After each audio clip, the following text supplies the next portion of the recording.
Chapter 16. The Woman. "Quick," said Mr. Fox, "hide." He and Badger and the smallest fox jumped up onto a shelf and crouched behind a big row of cider jars. Peering around the jars, they saw a huge woman coming down into the cellar. At the foot of the steps, the woman paused, looking left to right. Then she turned back and headed straight for the place where Mr. Fox and Badger and the smallest fox were hiding. She stopped right in front of them. The only thing between her and them was a row of cider jars. She was so close. Mr. Fox could hear the sound of her breathing.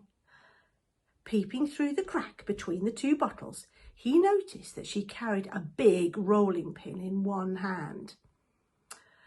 "How many will you want this time, Mrs. Bean?" the woman shouted. And from the top of the steps, the other voice called back, "Bring up 2 or 3 jars." "You drank 4 yesterday, Mrs. Bean." "Yes, but he won't want that many today because he's not going to be up there more than a few hours longer. He says the fox is bound to make a run for it this morning. It can't possibly stay down that hole another day without food." The woman in the cellar reached out and lifted a jar of cider from the shelf. The jar she took was next but one to the jar behind which Mr. Fox was hiding. "I'll be glad when the rotten brute is killed and strung up on the front porch," she called out. "By the way, Mrs. B, your husband promised I could have the tail as a souvenir." "The tail's all been shot to pieces," said the voice from upstairs. "Didn't you know that?"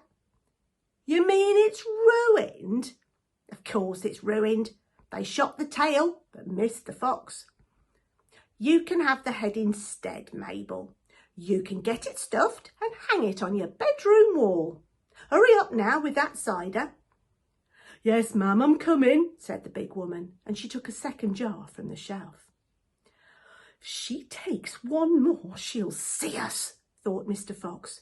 He could feel the smallest fox's body pressed tightly against his own, quivering with excitement. "Will 2 be enough, Mrs. Bean, or shall I take 3? "Oh, my goodness, Mabel, I don't care as long as you get a move on." "Then 2 it is," said the huge woman, speaking to herself now. "He drinks too much anyway." Carrying a jar in each hand and with the rolling pin tucked under one arm, she walked away across the cellar.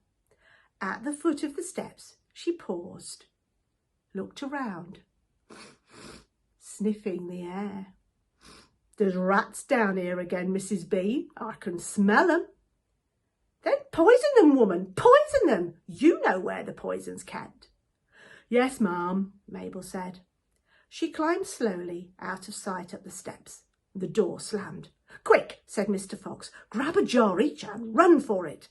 Rat stood on his high shelf and shrieked. "What did I tell you? You nearly got nabbed, didn't you? You nearly gave the game away. You keep out of here from now on. I don't want you around. This is my place."